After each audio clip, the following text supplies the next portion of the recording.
Hello friends, आज हम आपको व्यक्तिगत काव्यधारा या जिसे प्रेम और मस्ती की काव्यधारा भी कहते हैं, उनकी कवि और रचनाएं याद करने की ट्रिक बताएंगे, जिनमें पहले कवि हैं हरिवंश राय बच्चन और इनकी रचनाएं हैं मधुशाला, एकांत संगीत, सतरंगिनी, निशा निमंत्रण, मधुबाला, आकुल अंतर, मिलन यामिनी, क्या भूलूं क्या याद करूं।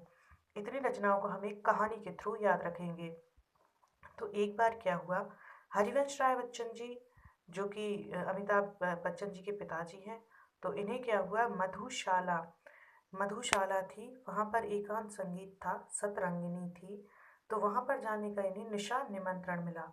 निशा मतलब रात, तो रात का निमंत्रण मिला।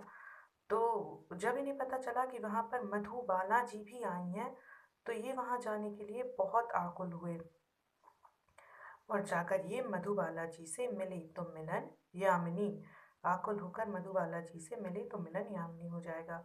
अब जब सुबह इन्होंने सोचा कि वह क्या निशा थी, क्या मधुशाला थी, तो बस बैठे बैठे यूं ही कह रहे थे कि भाई क्या भूलूं और क्या याद करूं, मतलब उस निशा निमंत्रण के बारे में, उस मधुशाला के बारे में क्या भूलूं और क्या याद करूं। इनकी इतनी रचनाएं हो जाएंगी। अगली रचनाएं हैं इनकी, दो चट्टाने, चार खेमे 64 खूंटे, आरती और अंगारी, खादी के फूल, बंगाल का अकाल।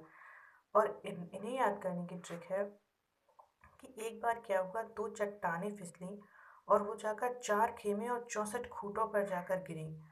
तो जब इतनी भारी चट्टानें खूंटों पर जाकर गिरेंगी तो वहां पर क्या होगा, अंगारे निकलेंगे, तो क्या हो जाएंगे, आरती और अंगारे। अब वो जो अंगारों से क्या हुआ, जो खादी के फूल थे वो सब जल गए। मतलब एक फसल थी, ऐसा सोच लो, खादी के फूल जो वहाँ के लोग बोते थे, तो वो खादी के फूल क्या थे, सब जल गए उन अंगारों से। तो फिर का क्या हुआ, जब फसल नष्ट हो जाएगी तो अकाल तो पड़ ही जाएगा। तो फिर क्या हुआ, उस बंगाल में अकाल पड़ गया। इस तरीके से हम इन रचनाओं को याद रख सकते हैं। अगली रचनाएं हैं नरेंद्र शर्मा जी की, कदली वन, प्रभात फेरी, मिट्टी का वन, पलाश वन, प्रवासी के गीत। तो इनकी रचनाओं को याद करने की ट्रिक है कि एक बार नरेंद्र शर्मा जी कदली वन में प्रभात फेरी के समय पहुंचे। तो कदली एक वन था, वहां पर प्रभात फेरी यानी सुबह के समय पहुंचे। तो इन्हें वहां पर एक मिट्टी का वन दिखा, मतलब मिट्टी का वन दिखा, मिट्टी बहुत अच्छी थी वहां पर। तो इन्होंने सोचा कि इस वन में हम पलाश के वन लगाएंगे। पलाश एक वृक्ष होता है जिसके वन लगाएंगे। तो इस तरीके से हम याद कर सकते हैं। और इनकी एक बहुत ही मोस्ट आईएमपी रचना है प्रवासी के गीत, और इसे आपको बहुत ध्यान रखना है क्योंकि ये परीक्षाओं में बार बार पूछी जाती है।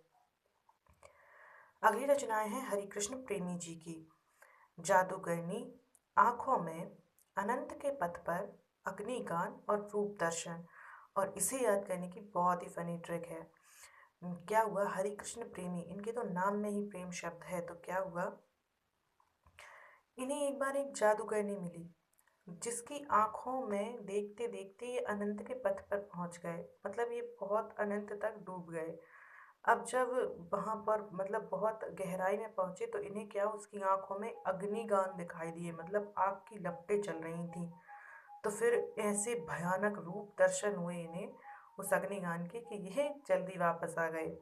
ठीक है, तो इस तरीके से हम याद रख सकते हैं, जादूगरनी, उसकी आंखों में, अनंत के पथ पर यानी अनंत तक चले गए, और फिर वहां पर अग्निज्ञान यानी आग की लपटें दिखाई दी। भैया अग्नि के गीत का मतलब वो लपटें गीत गा रही थी, ऐसा समझ लो, तो अग्निगान हो जाएगा। और ऐसे भयानक रूप दर्शन हुए कि कुछ पूछो ही मत, हरि कृष्ण प्रेमी सारा प्रेम व्रेम भूलकर वापस आ गए। ठीक है। अगली रचना है रामेश्वर शुक्ल अंचल की, मधुलिका, लाल चूनर, वर्षांत के बादल, अपराजिता, ग्रणवेला, करील, विराम चिन्ह आदि। तो इन्हें याद रखने की ट्रिक है कि क्या हुआ, एक बार मधुलिका ने बरसात के बादल के समय लाल चूनर ओढ़ी। इस तरीके से याद कर सकते हैं कि एक मधुलिका नाम की कोई लड़की है जिसने बरसात के समय लाल चूनर ओढ़ी, जब बरसात के बादल छाए हुए थे। और अपराजिता, करणवेला, करील, विराम चिन्ह, इसे याद रख सकते हैं हम इस तरीके से।